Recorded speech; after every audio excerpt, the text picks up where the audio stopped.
여러분 안녕하셨습니까? 주님과 함께 5분 묵상의 시간을 갖겠습니다. 오늘은 민수기 23장 말씀을 묵상합니다. 전장에 이어서 이번 장에도 발람과 발락의 사건이 계속됩니다. 발람이 이스라엘을 저주하지 않고 도리어 축복한 이유를 그가 이스라엘의 광대한 진영을 보고 겁이 났기 때문이라고 착각했습니다.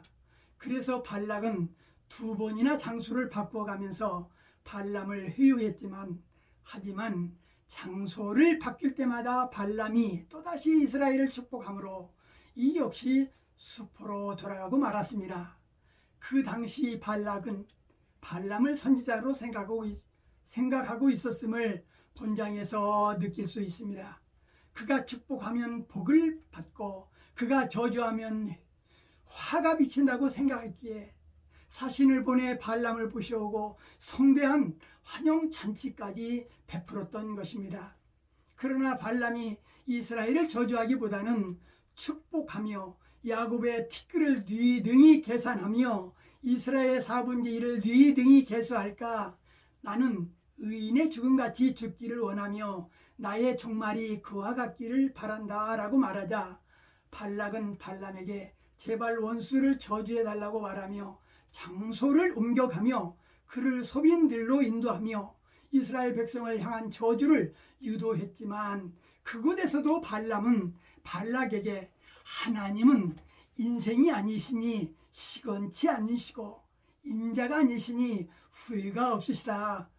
어찌 그 말씀하신 바를 행치 않으시며 하신 말씀을 실행치 아니하시랴 라고 말하며 이스라엘 백성을 축복한 것입니다.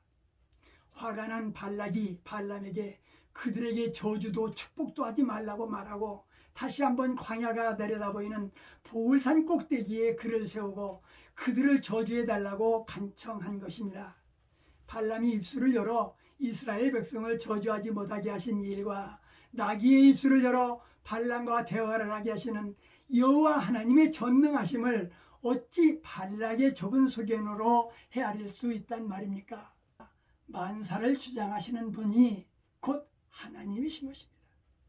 왕 앞에서 두려움 없이 이스라엘 백성을 축복하는 발람의 태도는 우리가 주목해 보아야 될 것입니다. 본문 말씀 가운데에 개인의 종말에 대해서 언급한 부분을 묵상해 봅니다. 종말이란 정해진 날이 끝나는 날이기도 하고 세상의 끝이라는 시간적 의미를 가지기도 합니다.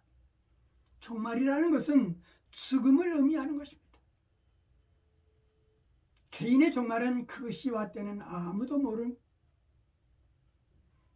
본인도 모르는 하나님의 영역이 개인의 종말인 것입니다. 종말 후에는 맡겨주신 사명에 대한 평가가 있을 것입니다. 하나님께서 선택하신 백성을 대적하는 우매한 사람 발락의 모습을 바라보면서 내가 하나님 편에만 항상 서 있다면 세상에 그 어떤 두려움이 없다라는 사실을 오늘 본문 말씀에서 깨달았습니다. 전하 시청자 여러분들, 이 세상 나그네 길에 무엇이 두렵습니까? 하나님 의지하면서 날마다 기쁨이 넘쳐지는 삶을 살기를 기도해 봅니다. 오늘 말씀 여기까지입니다. 시청해 주셔서 대단히 감사합니다. 내일 다시 뵙겠습니다. 안녕히 계십시오.